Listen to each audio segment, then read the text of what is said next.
பாட்டிலுக்குள்ள இந்த மாதிரி கருப்பா படிஞ்சிருக்க இது நல்லெண்ணெய் தாரான். வணக்கம், நான் சாந்தம் சீனிவாசன் திருநெல்வேலியிலிருந்து பேசுறேன். இந்த செக்கெண்ணெயில வந்து இந்த நல்லெண்ணெயில வந்து கீழே இப்படி கருப்பா படிஞ்சிருக்குது. இது எதனாலன்னு கேட்டீங்கன்னா, அது அரைச்சி எடுக்கும்போது நம்ம வந்து ஃபில்டர் பண்ண மாட்டோம். இந்த ஃபில்டர் பண்ணாதனால செக்கெண்ணெய் வந்து ஃபில்டர் பண்ண மாட்டாங்க. தன் தெளிவில் வச்சிருப்போம். வெயில் சூரிய ஒளியில பட்டதுனால தன் தெளிவில் வச்சிருப்போம். இந்த தன் தெளிவில் உள்ள என்னன்னு கேட்டீங்கன்னா, கீழே வந்து லேசாக அதோட துகள்கள் கீழே இறங்க தான் செய்யும். ஆனால் இதில் வந்து நல்ல சத்துக்கள் வந்து நிறைஞ்சிருக்கும். பெரிய கார்பரேட் கம்பெனியில் பெரிய பெரிய இயந்திரங்களை போட்டு ஃபில்டர் பண்ணிடுவாங்க. அந்த எண்ணெய் வந்து சமையல் எண்ணெயில் ஃபில்டர் பண்ணிடுவாங்க. ஃபில்டர் பண்ணும்போது அதோட சத்துக்களும் அதில் ஃபில்டர் ஆயிரும். இந்த சமையல் எண்ணெய் செக்கெண்ணெய் வந்து ஃபில்டர் பண்ணதுனால இதனுடைய திக்னஸ் அதிகமாக இருக்கும். திக்னஸ் அதிகமாக இருக்கும்போது இதனுடைய சத்துக்கள் வந்து நல்லா அதிகமாக இருக்கும்.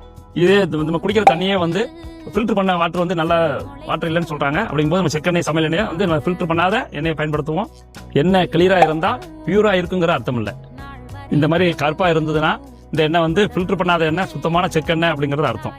இந்த மாதிரி தகவலை தெரிஞ்சுக்க எங்க சேனலை ஃபாலோ பண்ணுங்க, சப்ஸ்கிரைப் பண்ணுங்க. நன்றி, வணக்கம்.